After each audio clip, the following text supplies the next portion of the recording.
Awami League BNP দুর্নীতি factory,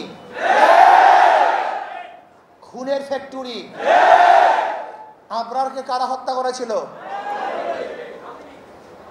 যেই ছাত্রগুলি হত্যা করেছিল তারা মেধাবী ছাত্র বাংলাদেশের, কিন্তু এই ফ্যাক্টরিতে যাওয়ার পরে তার খুনি হয়েছে।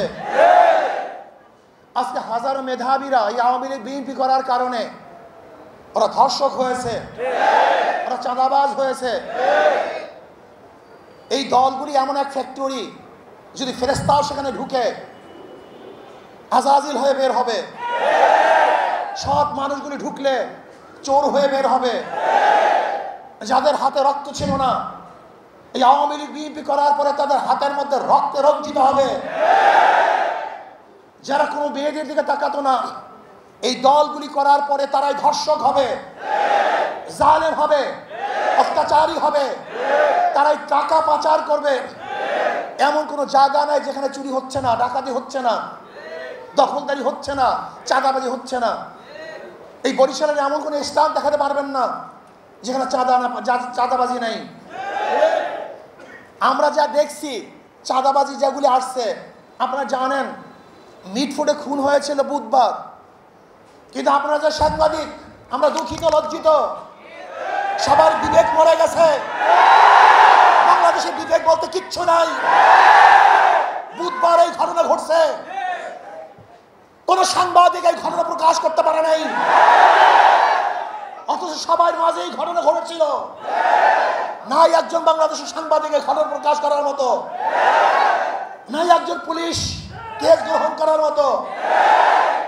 আজকে এই মামলার যে বাদী, একজন মহিলা, তার সন্তান এখানে এসছে। এই যে তার সন্তান, সোহাগ মামলার এই বাদীর ছেলে, তার নিজের মুখে শুনেন মামলা দেওয়া হয়েছিল, কিন্তু পুলিশ মামলা গ্রহণ করে নাই, পুলিশ তার মামলা গ্রহণ করে নাই। আজকে পুলিশ ভিন্ন খাতে এই মামলাকে নেওয়ার জন্য ষড়যন্ত্র শুরু করছে।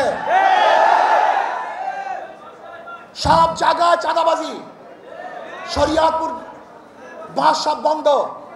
শুনলাম আজকে তাদেরকে বহিষ্কার করা হয়েছে। অথচ আজকে আপনারা দেখেছেন পিস বিবিকে সাংবাদিক সম্মেলনে ঊর্ধ্বতন কর্মকর্তাদের কাছে বারবার জানানো হয়েছে, কিন্তু না, যতক্ষণ পর্যন্ত সব জায়গায় প্রচার না হয়েছে ততদিন পর্যন্ত বহিষ্কার করা হয় নাই। চাঁদা নিলে পুরস্কার, ধরা পড়লে বহিষ্কার, ভাইরাল হলে গ্রেফতার। কি ভেবেছেন বাংলাদেশের মানুষ বোকা? আজকে আমাদেরকে জিম্মি করে ফেলছে। দল এই খুনের দায় দায়িত্ব গ্রহণ করবে না। আমি স্পষ্ট ভাষায় বলতে চাই, এই খুনের দায় দায়িত্ব তারেক জিয়াকে গ্রহণ করতে হবে। এই খুনের দায় দায়িত্ব